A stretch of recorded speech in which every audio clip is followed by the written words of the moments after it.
Welcome once again to Gaming Wednesdays, the lowest effort video game review show on the internet where I talk about relatively obscure games that people don't seem to give much attention to, even though I think they're really cool and interesting.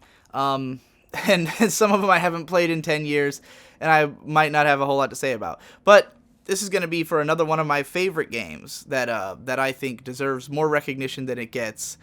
Which just got a sequel that I haven't had the chance to play yet, but it's Mario Power Tennis for the GameCube. Mario Tennis was originally an N64 game. It was pretty fun in its own right. This game polished it up, and now they just made Mario, Ultra Tennis or something for the Wii U. Haven't gotten to play that yet, but Mario Power Tennis is a very simple game. You can play this game essentially with one button, the A button. And the joystick, I guess. It's a tennis game where you play as your favorite Mario characters. You run around and hit the fucking tennis ball back and forth. Now, there's a lot of different unique spins you can put on it. Like, if you press different button combinations or different sequences and stuff, then you can change the way that the ball will land or the way that it'll fly.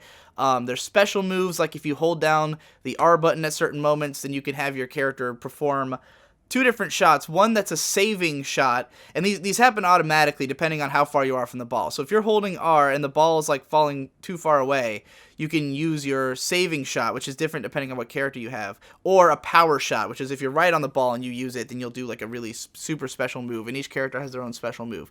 So there is complexity to it that can be explored. But the basic understanding of the game, very simple. You can just follow the ball and press A and essentially carry your way through, the most basic novice level stuff, or if you're just playing with friends. Because this is an exquisite party game, up to 4 players. You can play doubles tennis with 4 people. Super fun to play multiplayer. I definitely recommend that. What I love about this game is that this is a Zen game to me. There's certain games that are about hitting that Zen. And I think most people, when they think of Zen games, they think of like Animal Crossing or Harvest Moon or like something you play alone, like a solitude game. This is a group Zen game. This is a game for you and your friends to just kind of bliss out and do a fun thing, a fun mindless thing together. Because the thing about this game is that it's so simple and so easy that if you're not really thinking, I mean, you can play this competitively and be like, and bro out about it or whatever, but I think the most fun I've had with this game is when me and friends are just sitting around talking while playing. Like, just having a conversation, because it's so easy that you can play it without using your whole mind, if you get what I mean. So it's a very fun, like, sit around and talk all night kind of game, at least to me. Not that I've gotten to do that all the time or anything, but the few times I've gotten to do it was a lot of fun. And I have those very fond memories of doing that with this game. It's got a few different game modes. You can play it, single player, and just, it's still a fun game even that way. What makes this game so great is just the visual style and the fucking polish, that good old Nintendo polish that used to be such a thing. Like, everything is very satisfying. Hitting the ball is satisfying. All the different moves you can use are satisfying. Pulling off one of the combos, the sort of hidden techniques that are, never really explained to you. You just kind of figure all of them out by playing the game. And, doing all these special tricks is what keeps it interesting. And everything's just really well animated and fluid, and you move around really quickly with these little cartoon characters around the field. Everything's super brightly lit, very just beaming. It's that GameCube look. Like, the GameCube games that Nintendo made all were very bright and sunny and poppy. Stuff like the Wind Waker and Mario. What's the fucking game? The Water Peck. Sunshine, Mario Sunshine.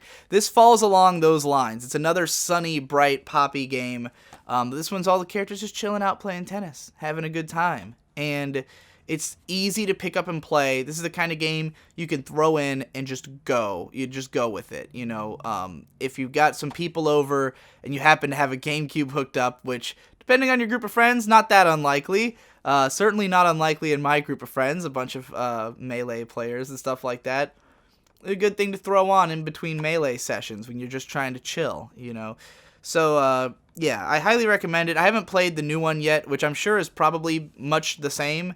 I'd like to play it. I didn't want to pay $60 for it when I already have Mario Power Tennis, and I feel like it's probably not going to be such a huge jump up in quality that it's worth you paying full price again. But you know, if you don't have a GameCube, and this game's probably just as expensive to buy now. Like, fucking GameCube games are always rare as shit. So, it might be worth just getting the Wii U version because you're more likely to have a Wii U. Now the fucking Switch is out, so I doubt it's even playable on that fucking thing.